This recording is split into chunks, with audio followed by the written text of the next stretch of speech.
नमस्कार दोस्तों और आपका एक बार ढेर सारा स्वागत है मेरे यूट्यूब चैनल हॉट टॉक पर। दोस्तों आज मैं लेके आया हूँ हमारे पड़ोसी मुल्क पाकिस्तान से अब्दुल समद याकूब साहब को अपने डिस्कशन में। और हमें जॉइन किया है इंडिया से रिटायर्ड मेजर जनरल राजन कोचर जी ने। तो हमने एक बेहद ही खास एक गंभीर विषय पे उन दोनों से बातें करी हैं। जैसे पाकिस्तान में टेररिज्म इतना फैलता जा रहा है, इतना बढ़ता जा रहा है, उस पे हमने बातें करी हैं। और इंडिया पाकिस्तान के रिलेशंस में आगे क्या प्रोबेबिलिटी हो सकती है, दाऊद इब्राहिम के बारे में हमने बात करी है। तो प्लीज़ आप इसको देखिए, कमेंट सेक्शन में अपने कमेंट्स लिखिए और इस चैनल को प्लीज़ सब्सक्राइब कीजिए, ज़्यादा से ज़्यादा शेयर करें, लाइक करें। Thank you.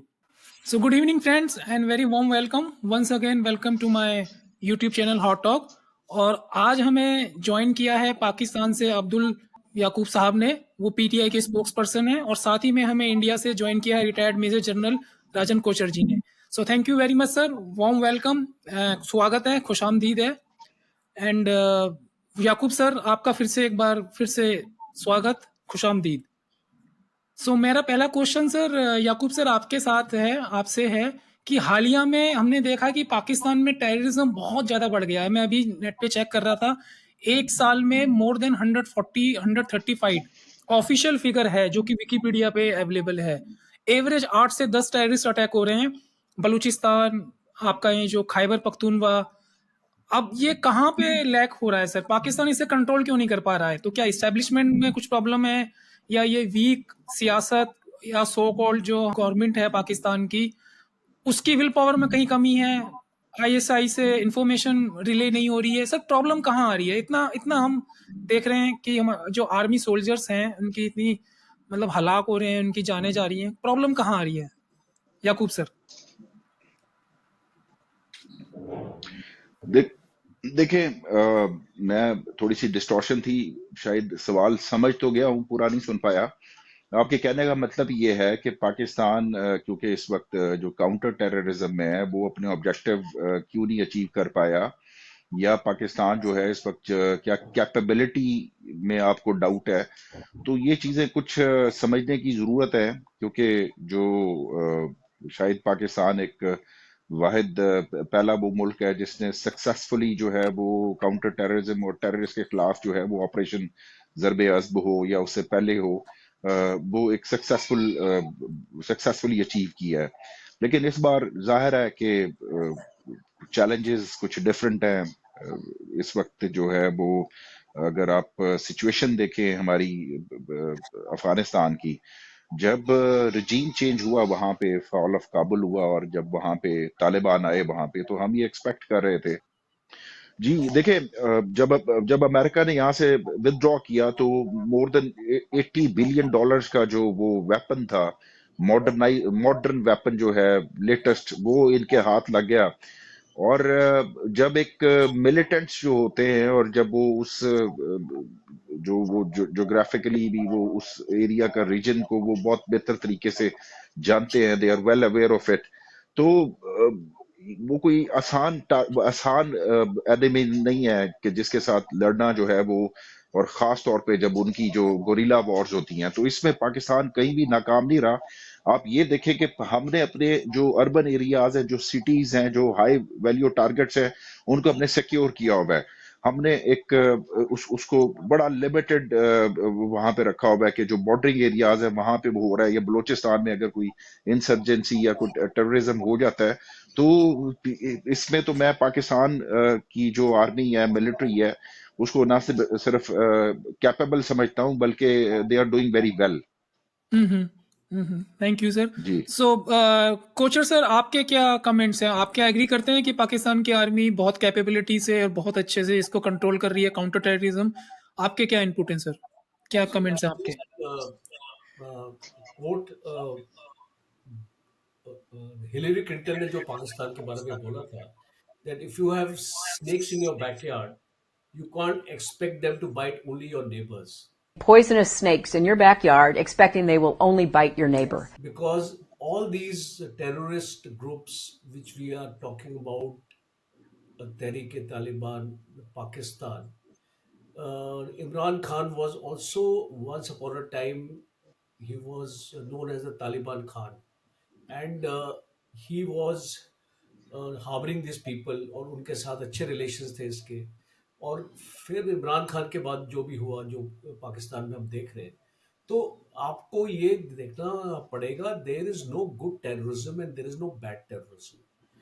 Terrorism is only one, and if you harbour these people, अगर आप इनको अपने देश में पनपने देंगे तो आप ही का नुकसान होगा। सो आई थिंक जितना अर्लियर पाकिस्तान इस चीज को रियलाइज करेगा, उतना ही पाकिस्तान के लिए बेहतर होगा। दूसरा, हम्म पाकिस्तान आर्मी, क्योंकि मैं भी इंडियन आर्मी का हूँ, we also respect the Pakistan army, because Pakistan army is a very professional army.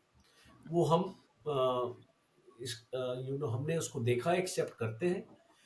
But problem with Pakistan Army is that Pakistan Army has lost its focus. जो आर्मी अगर अपनी फौज को ट्रेन करने में और अपने जो अपनी जो सहूलियत को और मजबूत करने के लिए अगर तत्पर रहेगी, तो वो मजबूत बनेगी। बट अगर वो दूसरे मुद्दों में इन्वॉल्व हो जाती है और अपने जो पॉलिटिकल और सियासी मुद्दों में इन्वॉल्व हो जाती है, तो उतनी ही फौज के अंदर पॉलिटिकलाइजेशन आ जाएगी। और जैसे ही फौज में पॉलिटिकलाइजेशन आती है, वो फौज कमजोर होती है। ये आप अगर आप हिस्ट्री में भी देख लेंगे, आप कहीं भी देख लेंगे, आपको ये होगा। तो इसलिए आज जो पाकिस्तान आर्मी 15 या 20 साल पहले जिस तरीके की प्रोफेशनल आर्मी थी, वो आज नहीं है, because Pakistan army is hmm divide. अगर आप उनका दो डिस्टिंक्ट हिस्सों में अगर आप देखें, उनकी जो जूनियर लीडरशिप है और उनकी जो सीनियर लीडरशिप है। जूनियर, ये जो हमने अभी देखा था जब इमरान खान के साथ ये सारी चीजें हो रही थी, the junior leadership of the Pakistan army was with Imran Khan, and the senior leadership was on a tangent. तो जब एक ही फौज में ऐसी डिविजन्स आएंगी, तो आप देखेंगे कि वो फौज कमजोर हो जाती है। And this is a known fact. मैं कोई ऐसी रॉकेट साइंस नहीं बता रहा हूँ, everybody knows about this, it is there on the media, it is there also. Yakub ji को भी इसके बारे में जानकारी होगी। तो मैं ये मानता हूं कि आज पाकिस्तान जिस प्रॉब्लम से जूझ रहा है, वो एक फ्रंट की नहीं है, वो 3-4 फ्रंट पाकिस्तान में खुल चुके हैं। और एक उनका अफगानिस्तान में प्रॉब्लम है, बलूचिस्तान में है, वजीरिस्तान में, और जो आपके बाकी एरियाज में है। और पाकिस्तान में आज सिंध में और पंजाब में भी प्रॉब्लम है। तो अगर पाकिस्तान के इलेक्शन 8 फरवरी को अनाउंस हो चुके हैं, आई ओनली होप ये इलेक्शंस टाइम पे होंगे। और अभी जनरल मुनीर यूनाइटेड स्टेट्स भी गए हैं कुछ मदद मांगने के लिए कि भाई अगर हम अपनी जो भी हमको अपने फौज के लिए जो भी हमको स्पेयर चाहिए, इक्विपमेंट चाहिए, अगर हम उसकी पेमेंट्स को भी हम थोड़ा उसको डेफर कर दें, तो हमको वो टाइम पे मिल जाए। तो इस टाइम हम्म जो प्रॉब्लम्स आ रही हैं, और आपने जानते हैं आईएमएफ का जो लोन पाकिस्तान को मिला है, it is barely able to sustain them for 2 to 3 months। उसके बाद क्या होगा? तो we have to see these things, and we want Pakistan to be a stable country, because India का इंटरेस्ट यही है कि हमारे जो नेबर्स है वो स्टेबल रहे। अगर हमारे नेबर्स स्टेबल नहीं रहेंगे, तो वो हमारे लिए प्रॉब्लम क्रिएट करेंगे। बिकॉज हाँ अगर जी पाकिस्तान की हुकूमत ही स्टेबल नहीं रहेगी, और अभी आपने इसको नवाज शरीफ की भी स्टेटमेंट सुनी है कि वो इसको भारत के फेवर में बात कर रहे हैं। वो इसको बोल रहे हैं कि इस कारगिल की वजह से मैंने रिजाइन किया। और हम्म such political statements are coming from Pakistan. So we don't know how far is के सच्चाई क्या है, झूठ क्या है। वो तो सारी दुनिया को पता है कि नवाज शरीफ ने क्यों रिजाइन किया, बट वो अभी अपनी एक पॉलिटिकल स्टेटमेंट कर रहे हैं, बिकॉज इलेक्शंस आने वाले हैं पाकिस्तान में। और हाँ अभी जी जो पाकिस्तान हरकत कर रहा है पूंछ राजौरी में, अभी हमने इंसिडेंट्स भी देखे हैं। तो ये एक अच्छे इसको दिशा में नहीं लेके जा रहा है पाकिस्तान को, बिकॉज इंडिया के अगेंस्ट उनके रिलेशन और खराब होंगे। जब तक वो कश्मीर के अंदर इंटरफेयर करते रहेंगे, दे विल फेस प्रॉब्लम्स।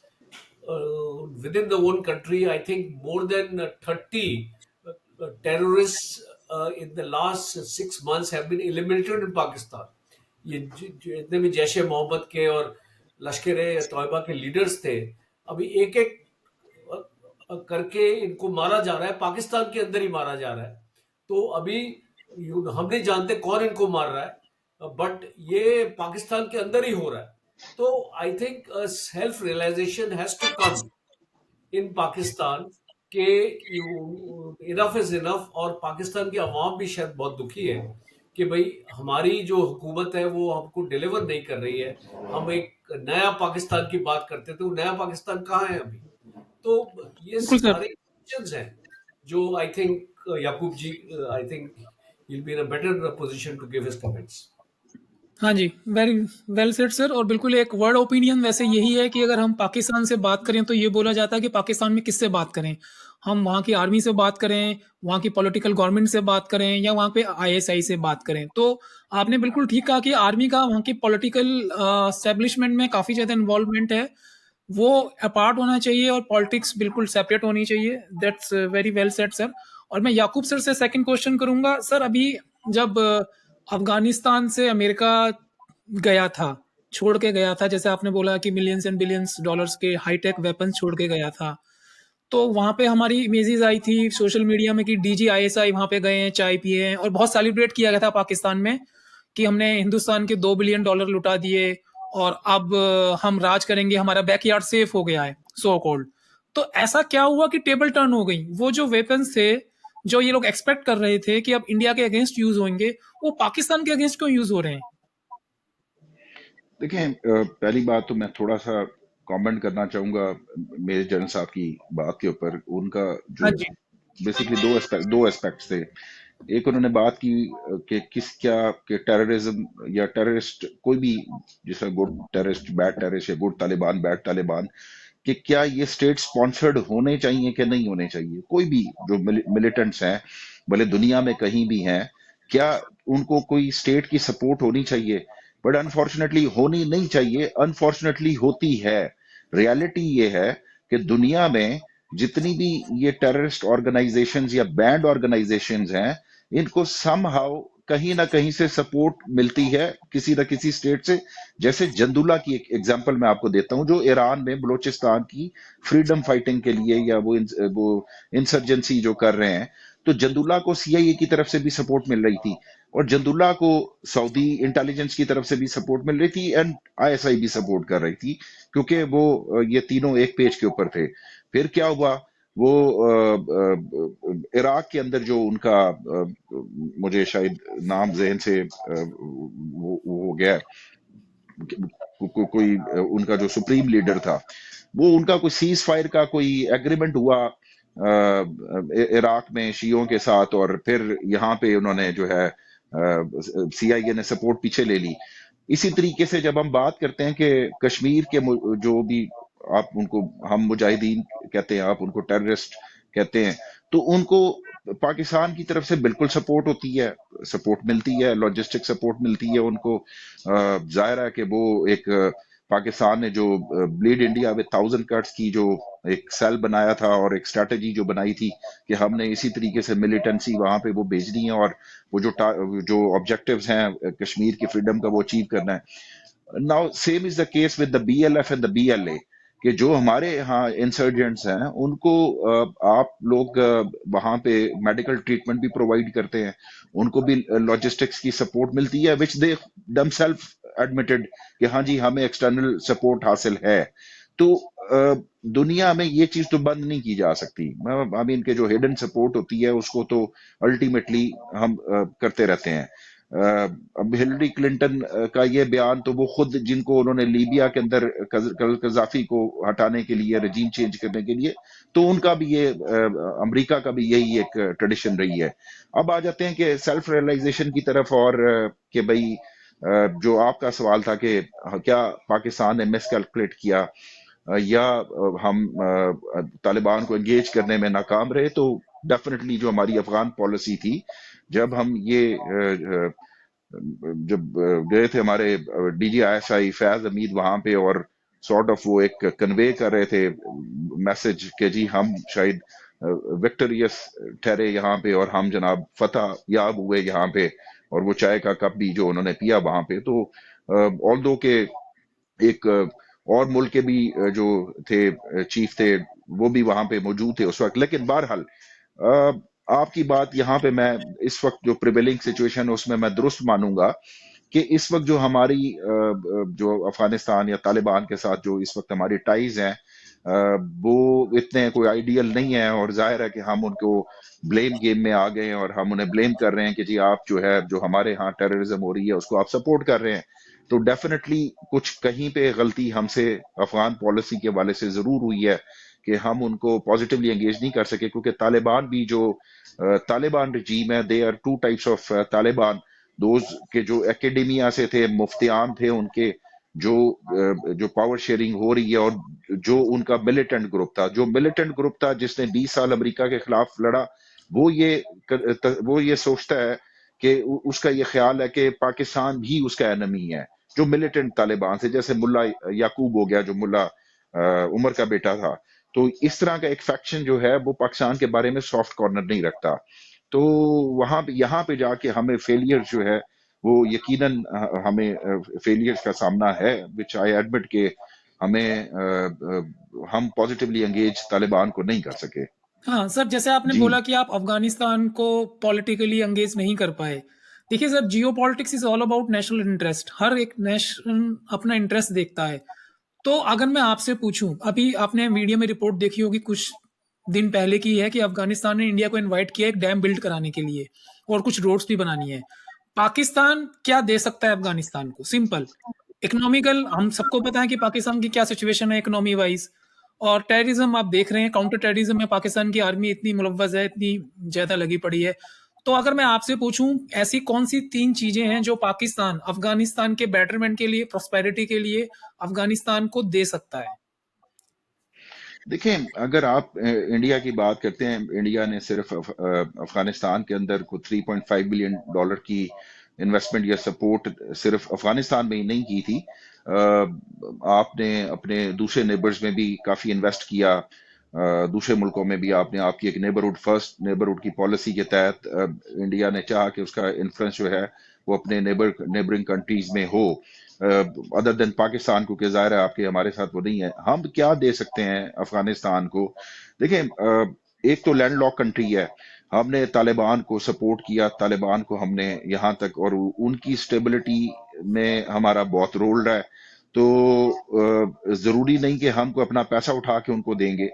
हम वहाँ की स्टेबिलिटी या वहाँ की जो उनको यहाँ से रास्ता चाहिए, जो पोर्ट यूज करना है उन्होंने, और उसके अलावा अगर वो ये समझते हैं कि वो उनकी जो ये स्टेबिलिटी है ये सस्टेनेबल हो सकती है इस रीजन में पाकिस्तान के साथ टाइज अच्छे ना रखे, तो ये कहीं वो भी गलतफहमी का शिकार है, क्योंकि जाहिर है कि उनको यहाँ से आटा यहाँ से जाता है, उनको बाकी चीजें यहाँ से जाती हैं। अगर ट्रेड को हम लॉक करते हैं या ट्रेड को हम मिनिमाइज करते हैं तो दे विल सफर। तो और रीजन में कभी भी मैं तो इंडिया के साथ ट्रेड के हक में हूँ कि इंडिया के साथ ट्रेड होनी चाहिए, हमारे आपके साथ टाइज अच्छे होने चाहिए। तो बात ये होती है कि बहुत कुछ हमारे पास आपको देने के लिए होगा, बहुत कुछ आपके पास हमें देने के लिए होगा, क्योंकि रीजन की तरक्की की बात है। हम अगर पॉवर्टी की बात करें या हम बहुत सारी ऐसी चीजें जिसमें हम एक दूसरे को कॉपरेट कर सकते हैं, तो लिहाजा आप इस सुपीरियरिटी में ना जाएं कि आपके पास क्योंकि इस वक्त बहुत फॉरेक्स है या आपकी इकोनॉमी बेहतर है, तो आप अफगानिस्तान के साथ जो कॉपरेट कर सकते हैं वो हम नहीं कर सकते। जी। मैं राजन कौशल जी से इस पे कमेंट चाहूँगा, उससे पहले कि मैं ये बोलूँगा, आप जो पोर्ट की बात कर रहे हैं, इंडिया ने चाबार पोर्ट डेवलप किया है।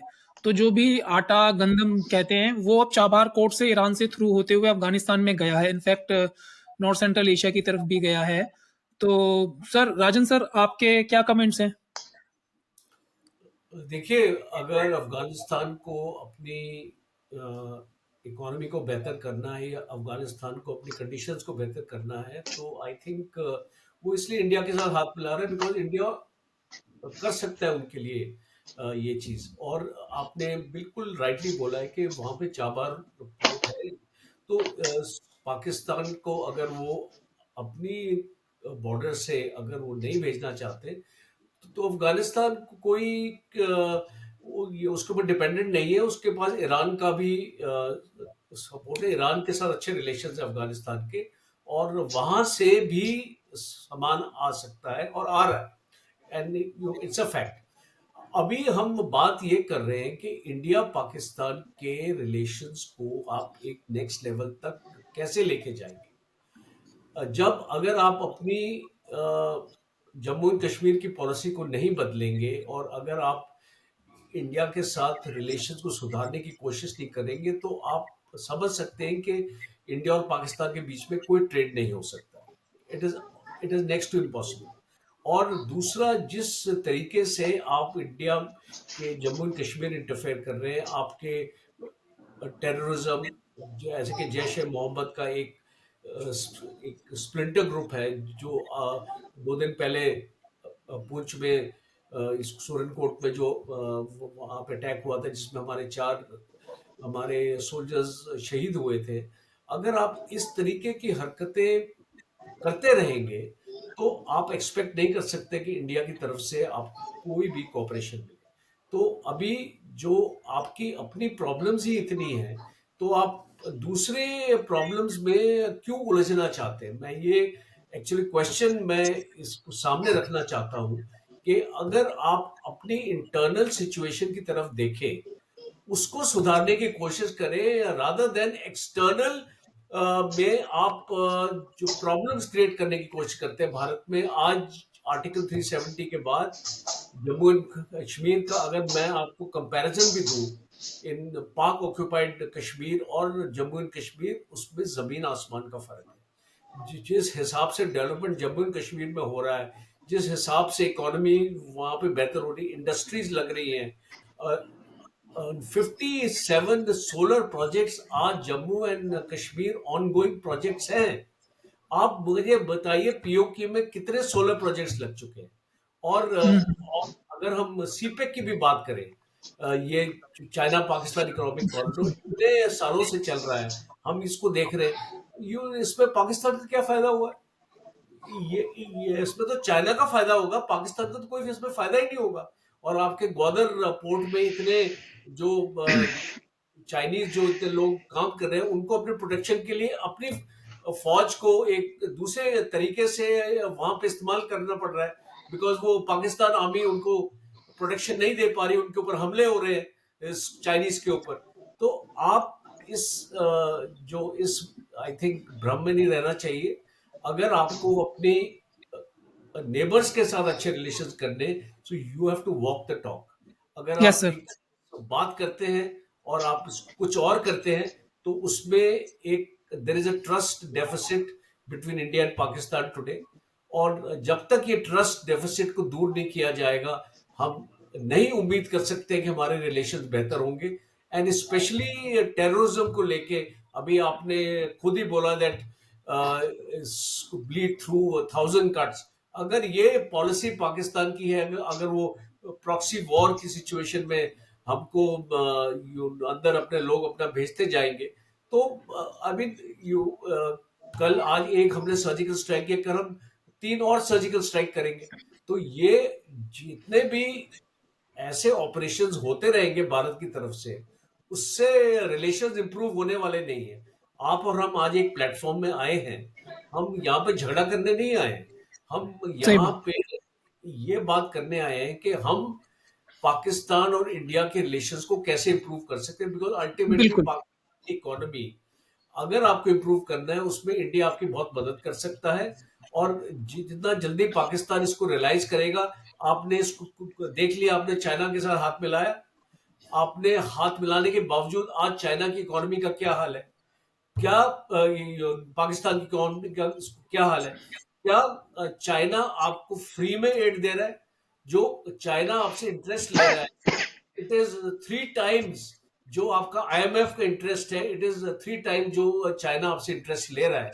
और आने वाले वक्त में आप देखेंगे, ये गिलगित बल्किस्तान का जो एरिया है, इसके ऊपर भी चाइना क्लेम करेगा। आपने तो आपका नॉर्दर्न जो आपका काराकोरम एरिया है, आपने वो तो चाइना को दे दिया पहले से, इस 60s में आपने दे दिया।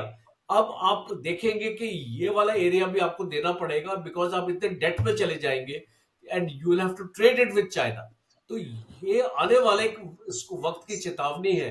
अगर आप अपनी कंट्री का इसको सॉवरेनिटी, अगर आप अपने बॉर्डर्स को सिक्योर रखना चाहते हैं और अपनी जमीन को अपने पास रखना चाहते हैं, तो आपको खुद ही अपने आप को इसको मजबूत करना पड़ेगा। क्योंकि जब तक आप अपने आप को मजबूत नहीं करेंगे, I don't think anybody from outside will come and strengthen you. एक चीज आप इसको ध्यान रखें कि जो देश बाहर की ताकतों के ऊपर जीता है, वो कभी प्रोग्रेस नहीं कर सकता। You have to become strong internally. आपको अपनी सिस्टम्स को मजबूत करना है, आपको अपनी करप्शन को मजबूत करना है, अपने पॉलिटिकल सिस्टम को स्टेबिलिटी देनी है। जब तक आप अपने पॉलिटिकल सिस्टम को स्टेबिलिटी नहीं देंगे, पाकिस्तान कभी तरक्की नहीं कर सकता है। आप एक एग्जांपल ले लीजिए भारत का। हमारा अगर जो पॉलिटिकल सिस्टम स्टेबल है और हमारे अगर फ्री और फेयर इलेक्शंस होते हैं, आपने देखा होगा बीजेपी इतने सदर्न स्टेट्स में हारी है और वहां पे कांग्रेस की गवर्नमेंट आई है। तो इसका ये मतलब है कि हमारे इलेक्शंस बिल्कुल फ्री एंड फेयर होते हैं। जहां पे जो जीतता है वो जीतता है, जो हारता है वो हारता है। और पाकिस्तान की तरह नहीं है ये सिचुएशन कि वहां पे आर्मी कंट्रोल करती है कि कौन सी पॉलिटिकल पार्टी पावर में आएगी। तो जब तक ये सिचुएशन बदलेगी नहीं पाकिस्तान में, मुझे नहीं लगता कोई हम यहाँ डिस्कशन अपना कर सकते हैं, आपस में बातचीत कर सकते हैं, बट इसका कोई नतीजा निकलने वाला है। हाँ जी sir, thank you. So Yakub sir, अभी आपने बात करी कि इंडिया और पाकिस्तान में आप चाहते हैं कि एक ट्रेड हो, दोनों में अच्छे बिजनेस हों, ताल्लुकात हो, दोनों कंट्री प्रॉस्पेर हों। और मुझे याद है कि इमरान खान साहब ने एक स्टेटमेंट दी थी कि जब तक इंडिया में नरेंद्र मोदी हैं, वो एक्सपेक्ट नहीं कर रहे कि इंडिया पाकिस्तान के रिलेशन में कोई था आएगी, कोई इंप्रूवमेंट आएगी। आपको क्या लगता है, आपके अपने पार्टी के हों या आपके पर्सनल, आपकी क्या राय है कि इंडिया पाकिस्तान में जब तक मोदी हैं, और जिस हिसाब से अभी आपने रिजल्ट देखा होगा, नेक्स्ट 5 इयर्स में hopefully he will remain as a prime minister of India, आप कैसे देखते हैं सर? देखिए, पहली बात तो ये कि प्राइम मिनिस्टर ऑफ इंडिया किसको होना चाहिए, इसमें मेरा तो कोई ना, मैं नहीं, कोई रिलेशन को वोट देने लेकर का सर, राय रिलेशन रखता हूँ। अगर वो रहें, और जैसे नहीं इमरान नहीं खान साहब ने कहा नहीं था नहीं कि नहीं, मुश्किल है, आप क्या सोचते हैं? मैं उसी हवाले से बात कर रहा हूँ कि इंडिया का प्राइम मिनिस्टर कौन है, कैसा है, ये तो इंडियन अवाम ने डिसाइड करना है। और वंस जब वो किसी को इलेक्ट करते हैं, तो हमें हमारी अप्रोच ही होनी चाहिए कि हमें उसके साथ डील करना है, जो पॉजिटिव अप्रोच होनी चाहिए। कि जाहिर है कि वहां पे जो मेजर जनरल साहब से इत्तेफाक करता हूं कि आपका जो पॉलिटिकल सिस्टम है वो काफी मैच्योर है, ट्रांसपेरेंट है, और वहां पे गवर्नमेंट जिस तरीके से इलेक्ट होती हैं, वहां पे उस तरीके से जो जो हमारे यहाँ होता है, वो यकीनन आपके सिस्टम को मैं हमेशा जो है अप्रिशिएट करता हूँ। अब प्राइम मिनिस्टर मोदी हो, उनकी सोच क्या कहती हो, या वो एक्सट्रीम पे हो, बट अल्टीमेटली वो जो जो रियलिटी है वो यही है कि वो इलेक्टेड प्राइम मिनिस्टर है।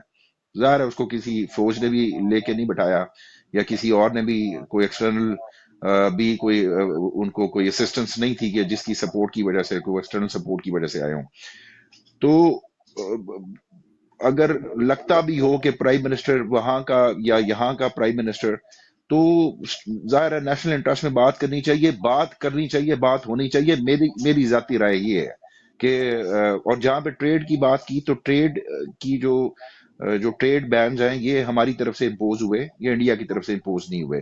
तो मैंने ट्रेड की बात इसलिए की क्योंकि ये बैन हमने लगाया हुआ है आप पर, कि हमने इंडिया के साथ ट्रेड नहीं करनी। तो जाहिर है मैं अपने ही लोगों को यहाँ पे जो पार्स में हैं, उनको ही मैं एडवाइस करूंगा कि जाहिर है इंडिया के साथ ट्रेड रिस्टोर करें, ताकि इंडिया चाइना की ट्रेड हो सकती है, तो हमारी इंडिया के साथ क्यों नहीं हो सकती। अब मैं कमेंट करना चाहूंगा, मेजर जनरल साहब ने अपने कश्मीर की बात की, जो इंडियन ऑक्युपाइड कश्मीर है, कि उसमें बड़ी तरक्की हुई, बड़े सोलर प्रोजेक्ट्स और बड़ी कोई फॉरेन इन्वेस्टमेंट्स भी आ रही हैं, फॉरेन डायरेक्ट इन्वेस्टमेंट्स। देखिए, बात ये होती है कि जब आप टेरिटोरियल डिस्प्यूट्स को रिजॉल्व कर रहे होते हैं ना, तो आप ये एग्जांपल नहीं दे सकते कि जो पार्ट आपके पास है वो ज्यादा तरक्की याफ्ता है। आप उसका एक लेजिटिमेट क्लेम जो होता है वो एक अलग चीज होती है। मेरा चाहे कश्मीर बेशक बहुत आपसे पीछे हो, बैकवर्ड हो, उसमें वो डेवलपमेंट ना हुई हो, बट ये जस्टिफाई नहीं हो सकता, क्योंकि अगर आप इस जस्टिफिकेशन में जाएंगे तो दुनिया में 55 टेरिटोरियल डिस्प्यूट चल रहे हैं। अगर चाइना का आपके टेरिटरी के ऊपर, या आपका क्लेम हो चाइना चाइना चाइना के पास जो टेरिटरी हो उस पर आपका क्लेम हो और लिस्टिमेट क्लेम हो, और चाइना ये कहे कि मेरे पास जो आपकी टेरिटरी जो मैंने ऑक्युपाई की हुई है उस पे मैंने उसको इंडस्ट्रियलाइज कर दिया है, उसको मैंने वहां पे इंटरनेशनल एयरपोर्ट्स बना दी हैं, तो लिहाजा मैं ये क्लेम करता हूं कि उसको मेरे पास रहने दे कि मैं यहाँ पे ज्यादा डेवलपमेंट कर सकता हूँ। तो ये मैं इसको जस्टिफाई नहीं समझता कि ठीक है जी, अगर क्योंकि वो आपके पास था और तरक्की कर गया तो वो आपका हो गया। होना इस तरह से नहीं चाहिए। फिर अगर इस तरह से है तो फिर आप भी सरेंडर कर जाएं अपने टेरिटोरियल जो क्लेम्स हैं जो आप चाइना से करते हैं। और फिर जब इंटरनल रिफ्ट्स होती है, इंटरनली आप इनस्टेबल होते हैं, तो इंडिया भी आज से 30 साल पहले अर्ली 90s में जो है वो बहुत ही इनस्टेबल था, इकोनॉमी का भी मसला था, तो तब भी उसने टेरिटोरियल जो अपने डिस्प्यूट से या क्लेम से उसे सरेंडर नहीं किया, विदड्रॉ नहीं किया। तो आज हम अगर फेस कर रहे हैं तो हम भी नहीं करेंगे। बोन ऑफ कंटेंशन जो आपका और हमारा जो बेसिकली है वो कश्मीर है, और आज तक हम 76 ईयर्स में उस इशू को रिजॉल्व नहीं कर पाए। ये आज हम डिबेट कर रहे हैं, आज से 10 साल भी यहीं पे बैठ के यही डिबेट चल रही होंगी कि जी पाकिस्तान टेररिज्म को सपोर्ट कर रहा है, मिलिटेंसी को सपोर्ट कर रहा है, वहां पे इंट्रूडर्स जाते हैं, वहां पे ये होता है, और फिर आप अपने बॉर्डर को सिक्योर कर रहे होंगे और हम इसी तरीके से बहस, क्योंकि हम सोल्यूशन की तरफ नहीं आ रहे, हम ब्लेम गेम्स की तरफ तो हमेशा जाते हैं। हम अभी भी हम शायद वो नहीं कर पा रहे कि जो हम चाहते हैं। मेजर जनरल साहब की अप्रोच बड़ी पॉजिटिव होगी, मेरी अप्रोच बड़ी पॉजिटिव होगी, बट स्टेट का जो बिहेवियर है वो हमारी पॉजिटिव अप्रोच से चेंज नहीं होता। ना तो अगर टेररिज्म को या फ्रीडम इंसर्जेंसी को सपोर्ट किया जा रहा है तो ना तो वहां से बैक ऑफ किया जा रहा है, ना आपकी तरफ से अगर 370 को रिवोक किया तो उसको वैलिडेट कर दिया है सुप्रीम कोर्ट ने। तो ये मेरा नहीं ख्याल कि मैं इस रिलेशन में कोई पॉजिटिविटी एक्सपेक्ट कर रहा हूं कि कोई बहुत जल्दी कोई पॉजिटिविटी या कोई पॉजिटिव स्टेप्स लिए जाएंगे। ऑल्दो कि मेरी डिजायर ये है कि मैं पीस डिजायर करता हूँ, मैं अच्छे टाइज डिजायर करता हूँ, मैं एक फ्रेंडली रिलेशन चाहता हूँ, मगर मैं चाहता हूँ, मैं जाती तौर पे चाहता हूँ स्टेट का बिहेवियर देख के, तो मेरी बात और स्टेट के बिहेवियर में कंट्रडिक्शन है हाँ जी। दोनों साइड से। बिल्कुल, बिल्कुल सर, हमारे पास अब ज़्यादा वक़्त नहीं बचा, 2 मिनट बचे हैं। सर, मिलियन डॉलर क्वेश्चन जो आजकल पूरे सोशल मीडिया में फैला हुआ है, ज़बरदस्त। दाऊद इब्राहिम ज़िंदा हैं या मारे गए हैं? उनको खबर काफ़ी फैली हुई है सोशल मीडिया पे कि पॉइज़न दे दिया है, कोई कहता है कि नहीं ये एक प्रोपेगेंडा है। तो आप इसको क्लियर कीजिए, Dawood Ibrahim still he is alive और सुपुर्द खाक कर दिया गया उनको? अच्छा, दाऊद इब्राहिम आपके लिए क्या है और मेरे लिए क्या है? आप उसको क्या परसीव करते हैं दाऊद इब्राहिम को, या मेरी जो हमारी पब्लिक में दाऊद इब्राहिम के बारे में ओपिनियन है हाँ जी। वो क्या है? पहले तो उसको हम आइडेंटिफाई कर लें। देखिए, हमारे यहाँ दाऊद इब्राहिम को कोई मिस्टीरियस सा कैरेक्टर, बॉलीवुड का विलन कैरेक्टर, कोई डॉन कैरेक्टर समझा जाता है।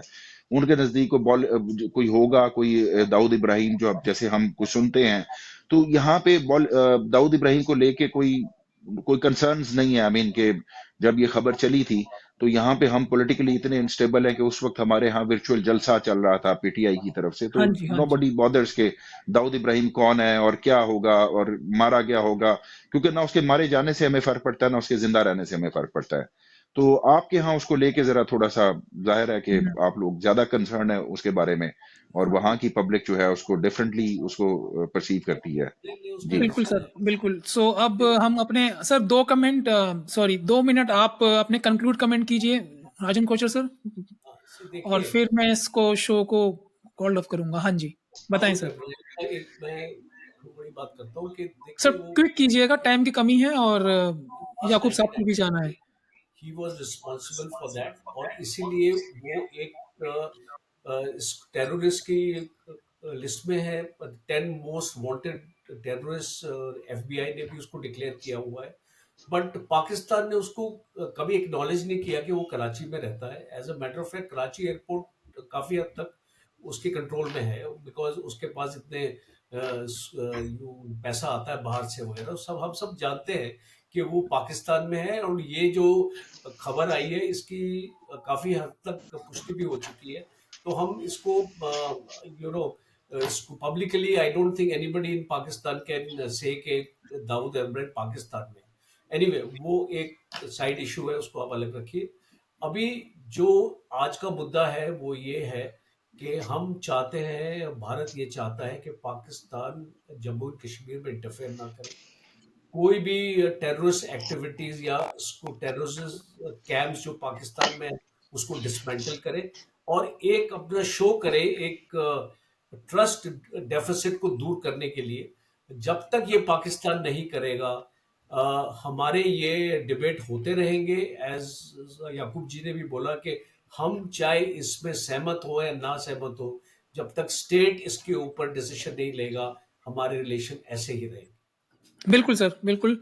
And thank you very much sir, आप मेरे शो में आए और आपने बहुत अच्छे से बेबाकी से अपनी राय रखी और मैं आशा करता हूँ फिर से आप मेरे शो में आएँगे और हम एक बहुत ही अच्छे फ्रूटफुल टॉपिक पे हम डिस्कस करेंगे। Sir thank you.